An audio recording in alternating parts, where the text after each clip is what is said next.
I'm Melissa Usden, the chair of the Wakefield Environmental Sustainability Committee, and welcome to our committee's informational forum on our proposed town meeting warrant, Article 7. This article proposes that the town adopt the specialized energy code for new construction of residential and commercial buildings only. We have two subject matter experts from here to discuss details on the energy code. Dylan Patel is the Northeast Regional Coordinator for Massachusetts Department of Energy Resources Green Communities Program. And Michael Rossi is an Energy Code Specialist from PSD Consulting.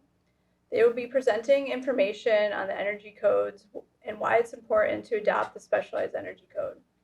We will then be taking questions from the public, both in studio and virtually on Zoom.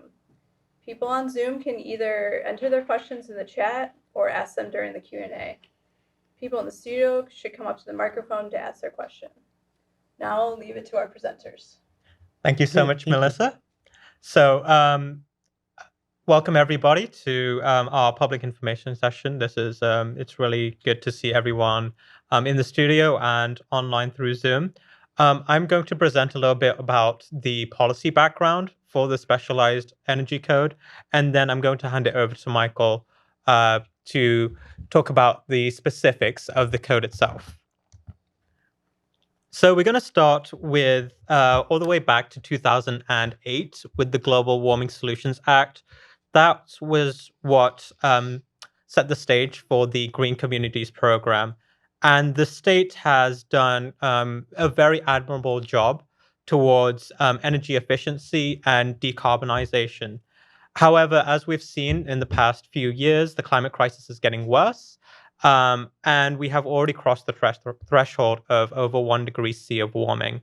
In response to the pace with which the global economy and the Massachusetts economy is decarbonizing, in 2001, the government of Massachusetts passed the Climate Act in 2021. And this provided a legal mandate for decarbonization by 2050 with interim legal limits for 2030 and 2040. The Climate Act also provides the legal underpinning for the specialized opt-in energy code. It tasks the Department of Energy Resources with providing the regulations underpinning the code, which we are doing in collaboration with the Board of Building Regulations and Standards. The reason why we're focusing on energy code is because the building code is a very powerful policy tool for decarbonization and for particularly for new buildings. And anyone who has done any work with regard to construction would be familiar with the fact that we have fire codes, we have different kinds of codes for safety, and having energy codes is another thing that helps improve the health and well-being of people occupying those buildings. It's a lot easier to have energy efficiency and low energy consumption for a new building compared to an existing building. And about a quarter of the building stock, a little bit more than a quarter of the building stock that will exist by 2050 will be new. So this is a really big chunk of the building stock that we want to target. And it's a lot easier to do that than it is for existing buildings. And by creating an aggressive mandate for energy efficiency for new buildings, we are creating a market space for cost reductions for existing building retrofits. And this is really important because what we're building now will shape what will exist for nearly a century in advance. So if we can make these buildings as energy efficient as possible, we are maximizing the amount of reductions that can take place in the future. If not, we are setting ourselves up for much more carbon emissions than we should really be having. So just to kind of illustrate that in numbers, what we have right now with our grid, we have a pretty carbon intensive grid. And that means that if you have a house with electric baseboard heating, electric resistance heating uses a lot of electricity to produce heat. I know this because my apartment has it, and it's not efficient at all. And this means that per unit of heat, per British thermal unit, it produces a lot of carbon emissions, even more so than actual fossil fuel heating. However, right now, heat pumps are, because of their efficiency, they produce heat at a much lower carbon intensity than any other method of heating. It's about half as what you would have as gas heating. But if we fast forward 3 decades into 2050, if you notice the green box in the top right, that's dropped down from about 700 pounds per megawatt hour, the amount of carbon dioxide released to produce electricity, to about 200. The grid is going to be about less than a third as carbon intensive as was now. And that means that even having electric resistance heating will produce half the emissions as gas.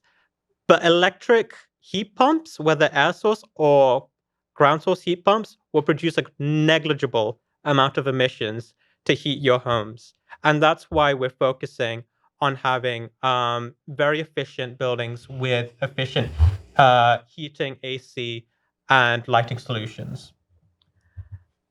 Again, from a policy perspective, I wanted to add this in. About a few weeks ago, the Department of Energy Resources announced its Climate Leaders Program. And this is really, really exciting for us. It provides a completely new set of grant funding opportunities for municipalities that were in the Green Communities Program. Now, Green Communities is not going away. However, it does provide an opportunity for towns that have already taken advantage of our program and have seen substantial improvements in their municipal building stock through our program to explore other avenues for decarbonizing their building stock and their vehicles. And so this is a really exciting opportunity for us. And just with the Green Communities program, it has a set of criteria to be eligible for this like next level. And one of those is to adopt the specialized stretch code. So after having done that, there are some few short steps to becoming a climate leader and being really at the forefront within the state to be one of the leading authorities in climate solutions. So I'm going to hand it over to Michael, who's going to talk a little bit more about the code itself. Yeah, thanks so much, Dylan. So my name is Michael Rossi. I'm an energy code specialist with performance systems development. Prior to joining the team at PSD, I worked as a HERS rater in Massachusetts for about 2.5 years, so very familiar with the code requirements. So I'm going to talk a little bit about the code itself and what the energy code looks like here in Massachusetts. First, we have the base code, which about 50 municipalities in the state follow. And the base code is based on the 2018 edition of the International Energy Conservation Code, which is a national model code developed by the International Code Council relating to energy efficiency factors. I will say the base code will be updated in the next few months, hopefully. Early 2024, the state is going to adopt the 2021 IECC, which the stretch code and specialized opt-in code are a part of. So as mentioned, any community right now that follows the base code is not part of the Green Communities program. And there's about 50 or so municipalities that are at that point. In addition to that, there's about 300 or so communities that are part of the stretch code, which is the 2021 International Energy Conservation Code with some mass amendments. And the way I see it is the stretch code is basically the base code plus the requirements of the stretch code.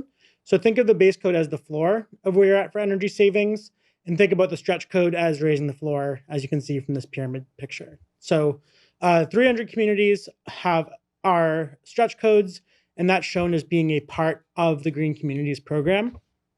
And then to further drive energy efficiency, we have the specialized code, or the municipal opt-in specialized code, as it's called.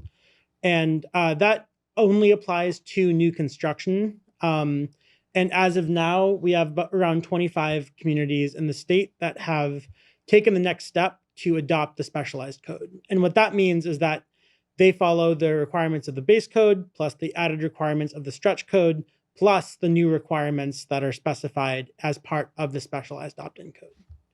The next slide, please. So here's a map right now of where communities in Massachusetts are currently at with the adoption. So the whitish tan represents communities that are currently following the energy base code. The light blue communities are those that are following the stretch code. And the darker blue with a green border are communities that follow and have adopted already the municipal opt-in specialized code. So a big part of the code in Massachusetts is HERS ratings, which stands for Home Energy Rating System. And what that is miles. Think of it like a miles per gallon sticker for a car, but for a house. And the lower the HERS score, the better. So the spec home, which is a HERS 100, is the equivalent of a new home that was constructed in 2006 and followed the IECC version from that time. Most existing buildings are around a HERS 140. And for new construction in Massachusetts, the average in 2020 and 2021 is about a HERS 51. And if you're looking to be a net zero home with zero net energy, that would bring your HERS index down to a 0. So in the state, the past HERS index requirements for both the base code and the stretch code was a HERS 55. In 2023, the requirements for the stretch code moved down from a 55 to a 52. And if you're following the opt-in code, that requirement goes down even further. And I should specify the lower the score, the better when it comes to the HERS index. If you're following the specialized opt-in code, the requirement is a 42. And I believe in July of 2024, the communities that are currently following the stretch code of a 52 will also have to be following the HERS 42 requirements. So the base code, the stretch code and the opt-in code will be aligned as of July 2024. So now here's a little bit more information about the opt-in specialized code. And we'll start with the residential low-rise and multifamily. So what that is residential buildings that are 3 stories and below. Here's a breakdown of what you have to do if you're a stretch code versus what you have to do if you're if you've adopted the specialized code. So for all new homes that are all electric, meaning that they have electric equipment for space heating, water heating, cooking, clothes drying, and all your appliances are electric, that would be the requirements for the HERS or for the stretch code and the specialized code remain the same. It's about a HERS 45 or passive house certification. And if it's a mixed fuel home, which is a home that uses some type of fossil fuel combustion equipment, there are different requirements that are a little bit stronger for the specialized code and more stringent than there are for the stretch code. So mixed fuel home that's under 4,000 square feet, you'd have to achieve a HERS 42 with the stretch code requirement. But if you're following the specialized opt-in code, you have to have wiring for future electrification. And what that means is that you have to make sure that any equipment that you have right now that is using fossil fuels has a dedicated space near it for the future installation of electric equipment. And then additionally to that, if it's under 4,000 square feet, there's a requirement to add solar photovoltaic installation or solar panels to your roof with a minimum of 4 kilowatts. And then we have a little bit more stringent requirements for mixed fuel buildings that are over 4,000 square feet. And as noted in the stretch code, the requirement as of July 24 is going to be HERS 42. But if you're following the stretch code, these larger homes, often luxury style homes, will have to achieve solar PV or enough solar PV to get the home to net zero. So the requirements for that would be a HERS index of 0. And in addition to that, there is also that wiring requirement for future electrification of the home totally. And there's also the option for passive house, which is basically there's two options for compliance. There's the United States standard, which is FIAS, formerly described as Passive House Institute United States. And there's also the international standard and European standard, which is PHI, which is Passive House Institute. So if you're following the Passive House pathway, the stretch code requirement and requires just the certification under that program. But if you're following a specialized code, there's also that wiring. I like to describe it as electric readiness because you're not requiring electric equipment per se, but you're getting the home ready for the future installation of that equipment. And then I just want to stress that for home additions and alterations, the requirements don't change between the stretch code and the specialized code, so they will remain the same. And adopting the specialized code will not have an impact on existing buildings. And additionally, if it's a historic building or existing home, the energy code's exempt if it would damage the historic fabric of the building. So it doesn't. The specialized code also does not apply to existing historic buildings. All right, next slide, please. So a little bit more about the solar PV requirements here. So if it's a mixed fuel building, the solar is required when there's suitable solar roof zone or basically enough space on the roof of 300 square feet or greater. And if you're going to be an all-electric building, so no installation of combustion equipment in the home at all, you don't have to do solar. You just have to have solar ready roofs, which is basically having everything in place for the future installation of a solar system, so that in the few years, if you want to install the system, and you won't have to go through a costly retrofit to be able to wire it for that system if the homeowner decides to adopt that. So as noted, so if you're all electric home, the solar is not required. If you're following that passive house pathway, solar is also not required. If you're a mixed fuel home, less than 4,000 square feet, you're required to have a solar installation of 4 kilowatts. If it's a mixed fuel home greater than 4,000 square feet, you have to have enough solar PV to offset the home to net zero. And if your other residential building that is a similar commercial space, but that size, it's 0.75 watts per square foot. All right, so looking at some of the multifamily requirements here, we have differences in what you can do if you're following the all-electric or mixed fuel pathway. So if you're all-electric, the stretch code in July 2024 will give you a few options for compliance. So you can follow the HERS index, and you have to have a score of 45. There's this path under the commercial code for thermal energy demand intensity, or TEDI, as we like to describe it. Or you can follow the passive house path.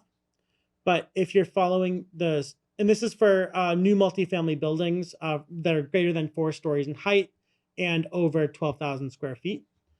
So the stretch code, you have the 3 different options for compliance. But if you're a specialized code, the passive house is the only option for all electric home. And we'll talk a little bit more about passive house in a minute, but just want to stress that what it is it's really like cutting edge building design, and it really promotes energy efficiency and is really great in comparison to other certifications. So passive house is really the top of the line standard that promotes energy efficiency significantly. Now going back to, sorry, I'll just gonna talk really quickly about the mixed fuel path. So the stretch code, there's the 3 pathways that are similar to the all-electric pathway. But if you're following the stretch code, the path is either the specialized code, the path is either passive house, and you also have to have that wiring for electrification or electric readiness, as we like to call it.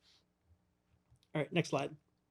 So yeah, so as I mentioned, talking a little about passive house itself and what is passive house. So basically, it's a third-party building verification program. And as I mentioned, there's 2 options for certification. There's the US model and the European model. The certification standards set energy performance and building envelope airtightness requirements. The passive house pathway can apply to any type of building, and it doesn't require all electric building or net zero. As noted here, passive buildings are really great. The heating loads can be reduced by 90% or more compared to a typical building.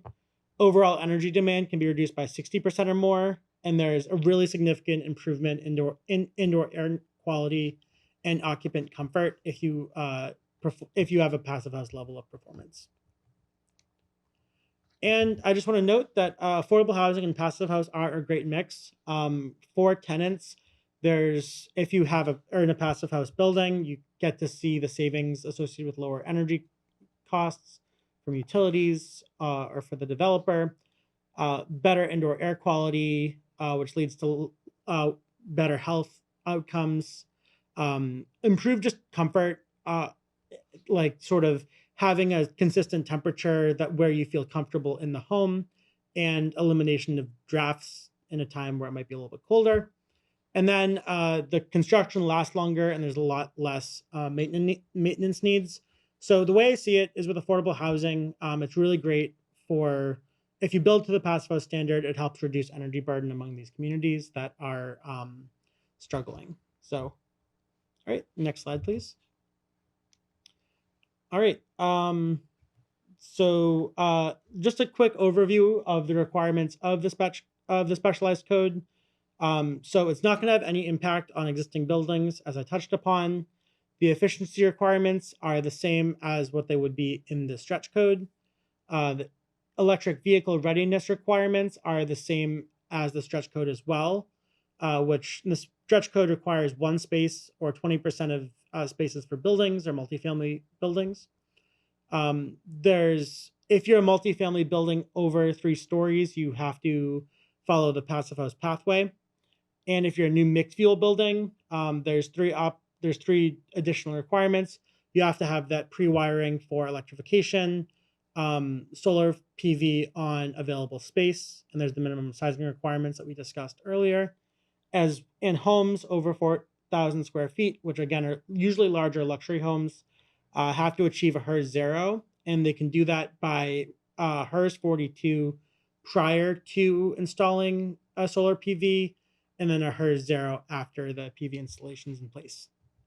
All right, now I'll go over a couple of frequently asked questions that we typically hear relating to the opt-in code.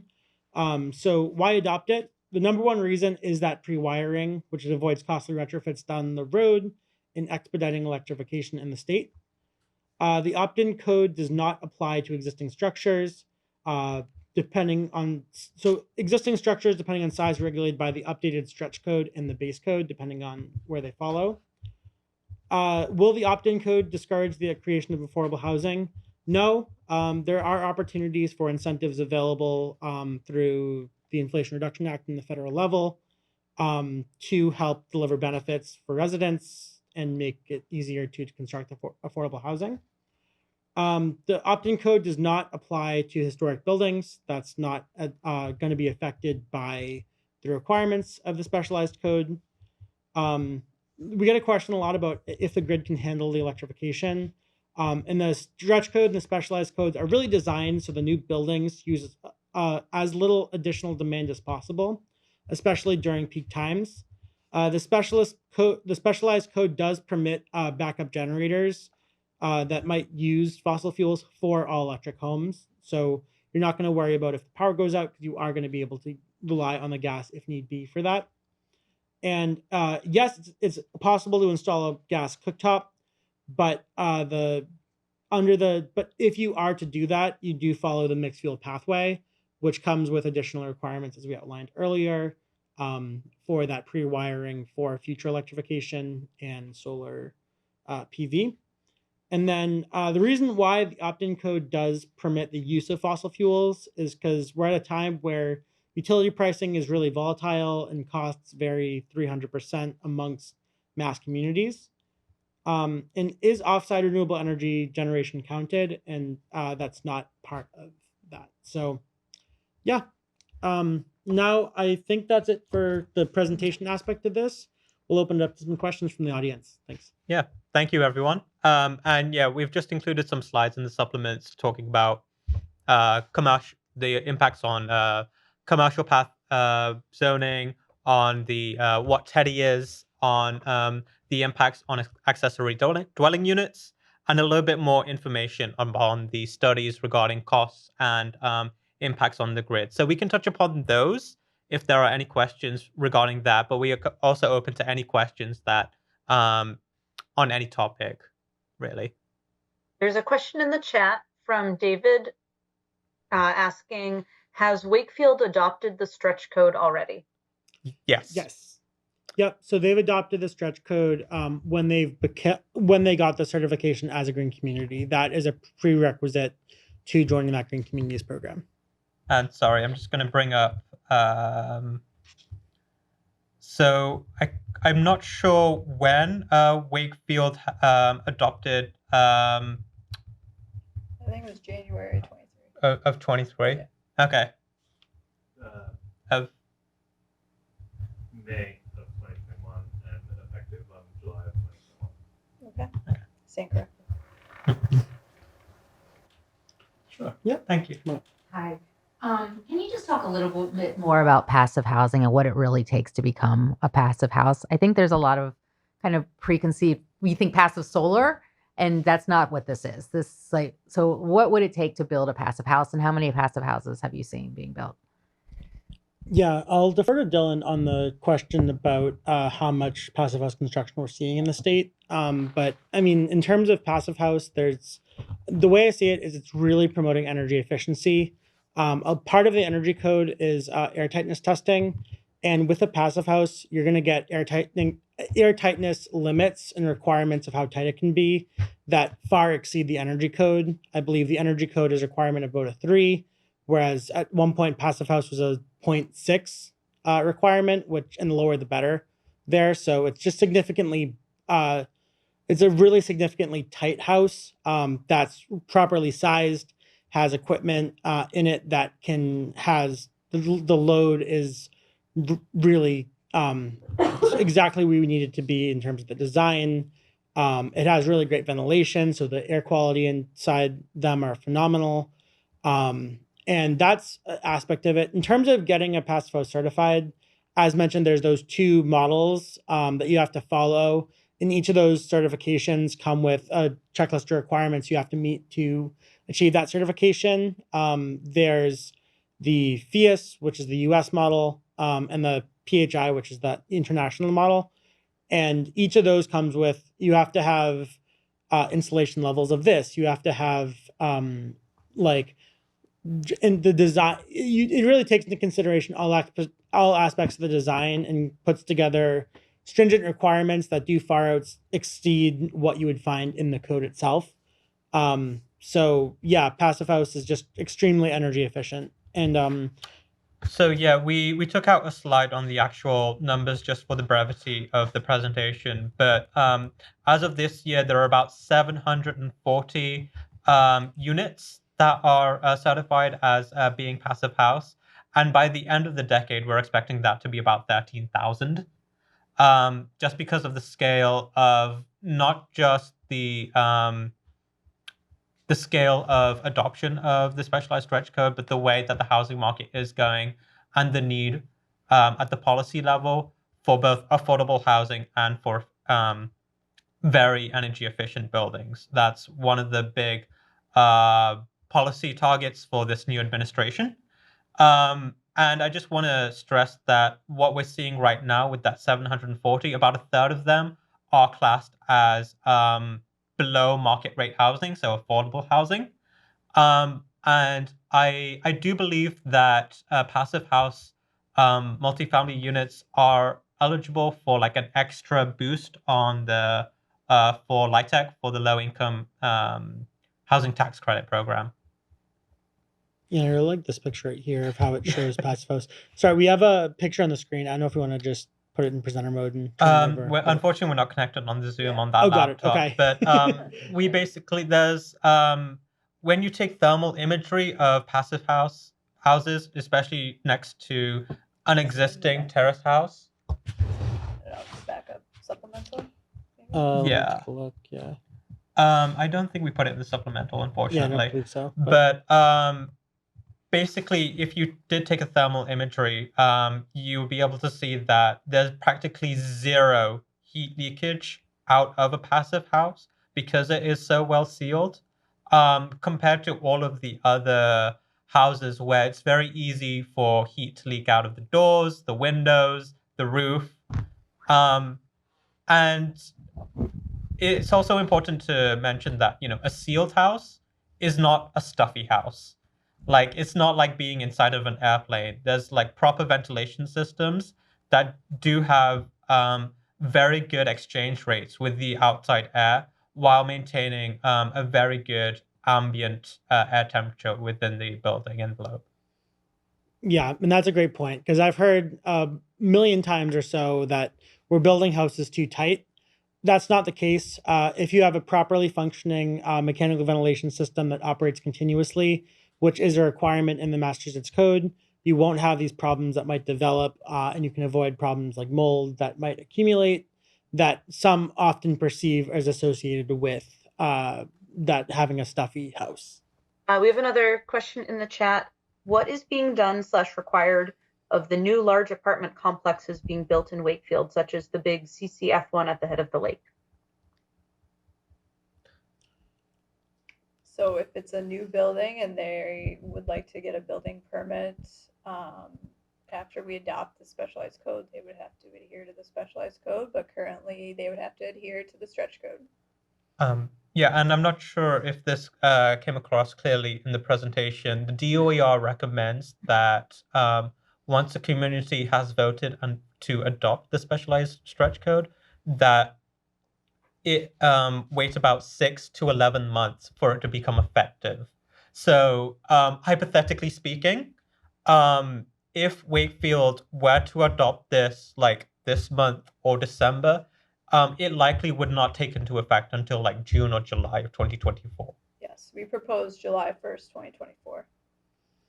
Yeah, and the reason for that time between the adoption date and the effective date is to give it a little bit of a grace period, to give design professionals and builders in the community time to really learn the requirements and get up to speed with the new requirements of the code. My company, Performance Systems Development, does help deliver some of the trainings in Massachusetts. So if you do have any questions on the commercial or residential requirements of the new opt-in code, feel free to let us know. Thanks.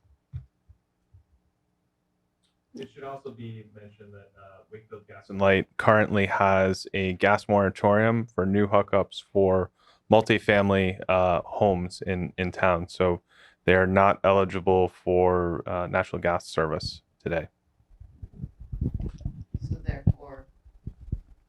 So therefore, they would be all electric, and they would automatically comply with the specialized code. Well, they would have the If they- option to, they could always put in oil under the stretch code. They could put in oil, but it would not make economic sense to. Yeah. So, and I think studies have found that it's cheaper to construct a new house all electric today than it is to construct a new mixed fuel building today. Especially with new homes. So I think it's something where if it is all electric, you follow the same requirements of the stretch code without those additional stringency requirements that are noted for mixed fuel homes. So a lot of the provisions that are associated with the specialized code that are different than the stretch code aren't going to really be as impactful in Wakefield compared to other communities. Yeah. And sorry, one of the reasons why it might be cheaper to go all electric is because, like, if you're heating with fossil fuels, then you still have to have a separate system to keep it cold. For with an electric system, that can all be one thing. Like with a heat pump heats and cools at the same time. So with just one system, you can size it differently, and so that will save on construction costs. That was my operating exact costs. question. What is the differential in terms of costs? So we do have a study that was published regarding large single family units and small single family units, and I do believe that that we have one for multifamily. I don't have that in front of me at the moment right now, but usually with like a large with a large single family unit, so a house that's bigger than 4,000 square feet, the construction costs we found were about $3,000 less. And if you're going with the mixed fuel pathway, I think it is a little bit more. It's like a few percentage points higher in construction costs. Having said that, your operating costs will, because you have a very efficient building, you'll save on your operating. So if you do end up paying more, you do have a relatively short payback period on that.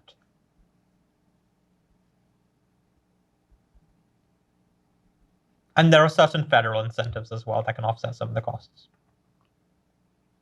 Yep. So on the residential side for federal incentives, the 45L tax credit that's provided through the Inflation Reduction Act and extended to, I think, 2030 at this point, or 2020. Is that for heat pumps? That could be 2033. 2033, yeah. So I was thinking more just the requirements of this 45L tax credit are the Department of Energy Zero Energy Ready Home certification. I think it's either that or passive house standard. So that gives certain incentives back to the homeowner or builder, depending on the size of the construction, if it's single family, multifamily there. But there's big incentives that are provided through the federal government for building. And who helps homeowners or building developers access these? I mean, like, kind of what is the process? If we have a specialized stretch code and I want to build an all electric home, like, can you walk us through what it looks like? Does my architect do it? Who accesses the incentives? Just kind of very practical. What have you seen? Yeah, that's a great question. One thing we do have here in Massachusetts is HERS raters as a compliance pathway on the residential side. And a lot of times what those HERS raters do are act as sort of a consultant and a coach to help support the energy modeling to meet the energy code requirements specifically. When it comes to some of the how to wire it effectively and things like that, that is all found generally in the construction documents that are provided by the architect or engineer who's responsible for developing that on the project. But the code official is the one that looks at the plans to make sure that all the details that are required for the construction documents are there. And when it comes to some of the general energy efficiency stuff, I like to rely on the HERS rater as the coach that can help the builder understand and meet the energy code requirements there. So it's either the HERS rater or the passive house consultant as well. So we have passive house consultants in the state too that can help the builder meet those standards that are required for that level of design. And because a lot of the federal incentives are in the form of tax credits, we would recommend speaking to a tax advisor during tax time. Yeah. That's very helpful. Is there any additional cost on the municipality, on the code enforcer here, like say in Wakefield, our building inspector? Is there any additional burden or costs on that role? Sounds to me like it's mostly the HERS. It's mostly incumbent upon the developer and the HERS rater, this coach.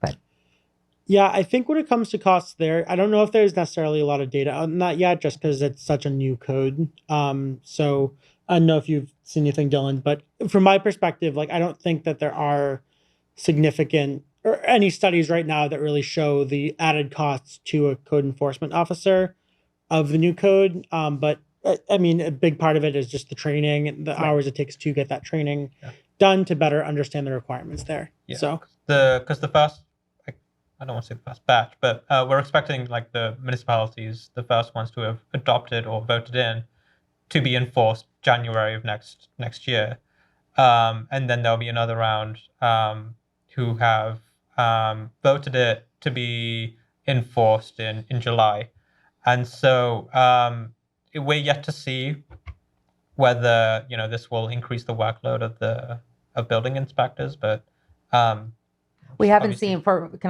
when we went through the debate over the stretch code, the initial, we spent a lot of time with our housing inspector, and they did not expect any, and have not seen, we've confirmed, have not seen any additional burden.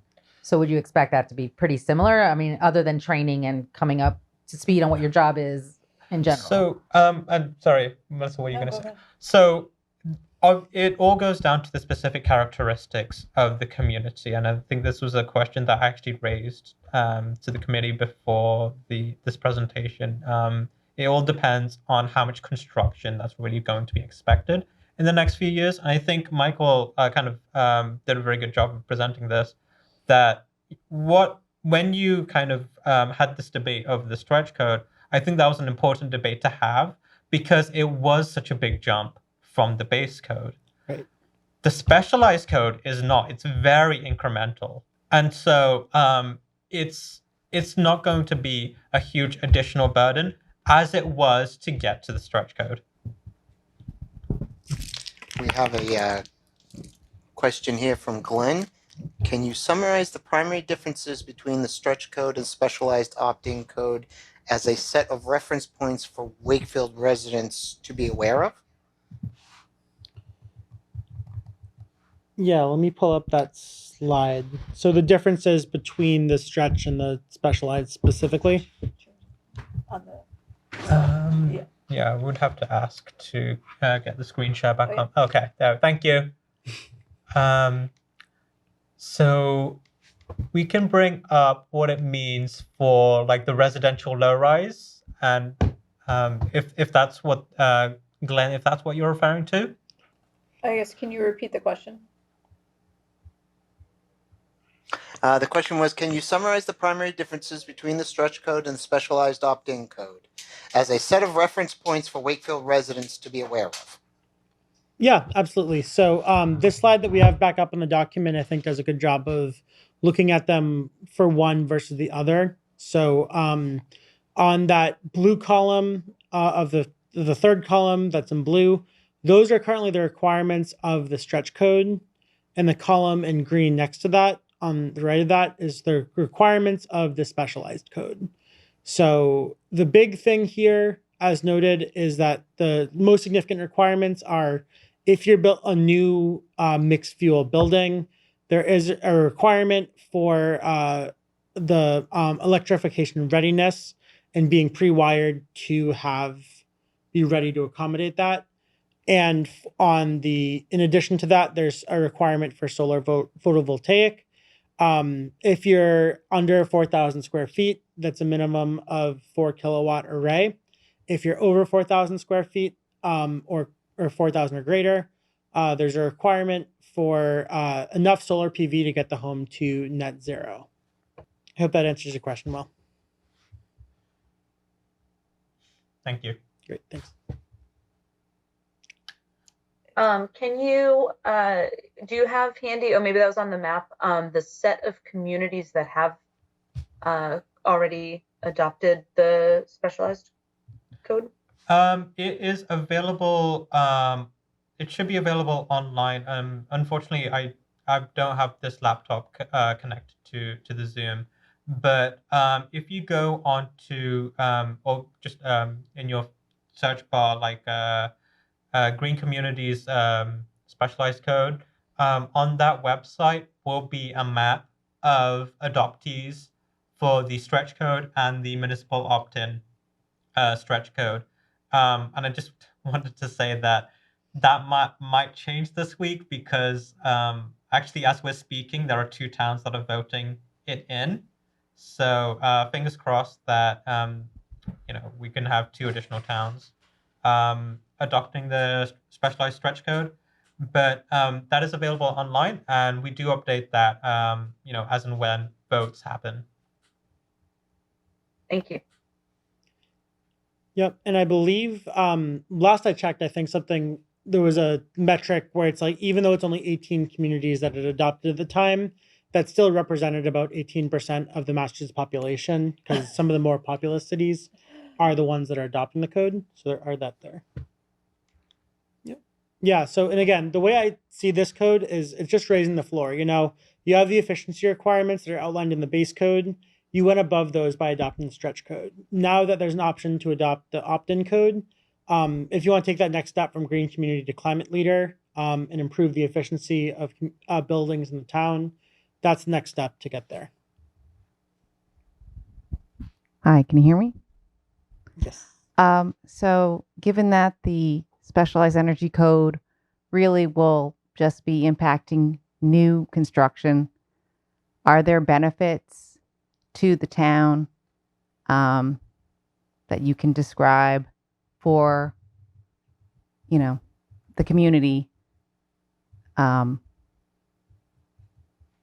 won't be building new construction? Are there benefits that will be coming to the community that you could describe by adopting the specialized energy code? I think one opportunity I think of when I hear that question is helping Mass meet its greenhouse gas emission reduction targets that are aligned in the Global Warming Solutions Act. So the more communities that jump on board to adopt this opt-in code, the more energy savings we're going to see across the state. That'll help us meet some of those targets that we set. That also extends into improved public health, especially for these all-electric buildings and buildings that are moving away from using either natural gas or propane or heating oil, and that will extend into greater quality of life and fewer cases of respiratory diseases, particularly among the elderly and for young children. And as I mentioned in the presentation for the slide regarding climate leaders, it is one of those 5 criteria to be a climate leader. And some of the funding, the potential opportunities that we are announcing include like on-site solar and storage for existing buildings, for municipal buildings, municipal decarbonization, support for geothermal, as well as for anything that can be regarded as innovative for some of the best practices that we have. So this can include greater community engagement if it's related to clean energy and any initiatives regarding environmental justice as well. Yeah, I would just add that if there's any residents that are looking to move to a new residence in Wakefield, they would reap the benefits of low operational costs while living there. Yeah, and the other thing I see as well is a lot of new jobs being created in the energy efficiency space across the state. Those that are young professionals wanting to become HERS raters or get involved with passive building or construction industry in general. I think there's a lot of opportunities for job growth through adoption of the code as well. If the IECC 2021 is soon adopted as the base energy code, will the stretch code be upgraded to the IECC 2024 at the same time? In other words, how would the stretch differ from the base code? Yeah, so this is a little bit confusing right now because the timelines are a little off. The stretch code as of now will not be updated to the 2024 IECC. Right now, the base code is a little bit behind where the stretch code and the opt-in code are. So if you think of it this way, the stretch code and opt-in code, or the stretch code in general, became effective for residential buildings on January 1st this year, and it became effective for commercial buildings on July 1st of 2023. And those requirements that just became effective for the stretch code were the 2021. As of now, Massachusetts is still on the 2018 IECC. So they're currently on the 2018, and the base code is going to be moving to the 2021, not the 2024. So, sorry, did I see? Does this slide say 2024? It Well, says 2024. In 2024, it will be IECC. 2021. Oh, Yeah, that's sorry. what So I makes think it that, relevant, yeah, that might be where the confusion lies. So that's not referencing the 2024 version of the International Energy Conservation Code. That's referencing the fact that the 2021 IECC will become effective in the state in the year 2024. And it basically means that in 2024, like the HERS rating for at the base code will be 52, down from 55. But with the stretch code, though, next year it will move down to 42, whereas right now it's 52. Yeah, and it should be noted too that most communities in Massachusetts currently follow the stretch code. As I said, there's about 300 or so that are on the stretch code, and the base code as of now only applies to 50 or so communities. So most as of now are following the 2021 IECC. It's only a handful that are still on the 2018. And it seems like there's going to be a public hearing on the adoption of the 2021 sometime soon. So keep an eye out on that if you're interested in being involved in that process. And I believe as of now, there are plans to do one in Boston, one in Springfield, and one remote for the public hearings, but the dates on that are have yet to be announced. And just to specify too there, sorry, there's a little bit of silence there. The public hearings are going to be for the 10th edition of the Massachusetts Building Code. So it's not just going to incorporate energy, it's going to be energy plus all the other codes that we have in the state. Okay, I think I'd like to thank our presenters for providing this very informative session on our warrant article number 7. And I hope that everybody will come out to town meeting to make your voices heard and hopefully support our warrant article number 7. And thank you for attending our informational session. Yeah, Can you thanks for tell joining us us. when the town meeting is, just to make sure everyone hears it loud and clear? November 18th, 8 a.m. at Galvin Middle School. Thank you. Thank you very much. Yeah, thanks for Thank joining you. us. Thank you.